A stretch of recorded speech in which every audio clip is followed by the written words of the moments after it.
say we went through, we did our schematic, we did our perspective, we did our elevation, the client loves it, Yay. and now we are at the point of selecting material. Selecting, yes. So how do we go from it? I wish you could see this room. All the options from flooring to tile to backsplash to cabinetry. How do we take all of that and boil it down to the selections that will work in that space?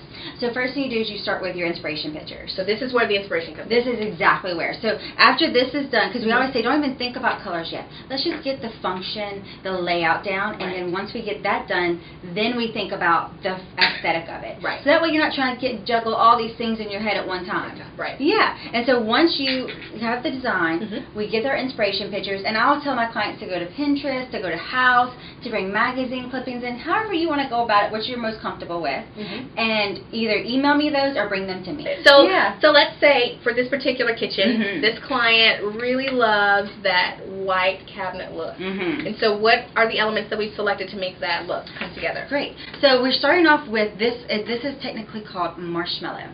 So it's not your white, but it's not your true creamy. It's right there in the middle, so you have a little bit of both worlds. And then from the marshmallow cabinetry, we've gone and selected the coordinating countertops. Okay. So right here we're looking at two style stone colors. This is Pulsar, and then we've got our color here, which has a little bit of the gray, so it mimics each other with a little bit of veining too, but it's more muted, and this is our star of the show. Okay. Okay. Love it. And then from there, it's coordinating a backsplash to go with the countertops. To pull them together. To pull them together. So from here, we've actually selected this beautiful, this is handmade glass and hand cut.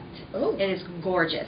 And so we wanted this color, but we actually wanted a little bit more pattern. So this was kind of our inspiration of our pattern, and then we basically taken this, applied to this, and you'll see the finished result. It's amazing. So excited. Yes. And then from there, we also need to pick our sink color. So that's our Kohler Dune, which coordinated beautifully with the Pulsar. And then from there, we've done our stainless steel accents. This is going to be our faucet. And then the butcher block that wanted to be incorporated. I'm obsessed with this. This is a black walnut. It is gorgeous. So we're going to put that with the white to pull that veining out in the white. So it will really make those veins pop in the kitchen area.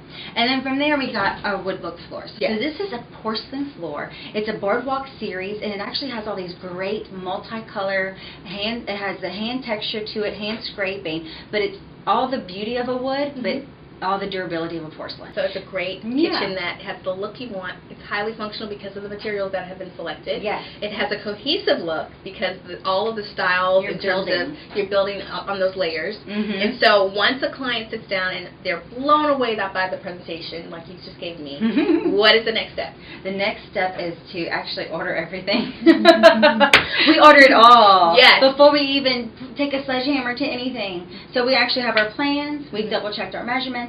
And before we tear out a single piece of little hardware, we are actually going to order everything in. And there's a very good reason for that. What's the reason? Because it will minimize your construction time. Yes. So when you start, everything is here and you're just ready to go. You're not waiting. You want to be able to start and hit the ground running because it's a moving train. Correct. You've got subs on schedule. You have contractors that need to go out and get started. You want them to be able to get their work done. But the other benefit to me is at that point, let's say your vendor just knew there was so much material back there, and then when they went to pull it, they had messed up on their inventory, and now there's not as much tile as they thought. Well, at this point, we can go back to the drawing board and say, do we want to wait, or do we want to select another product, and how does it work? Because then we have to go back to the entire look and make sure the new product fits with the look and feel that we were going through, and all of that can be done before anything has started in your house, and that's a good thing, right?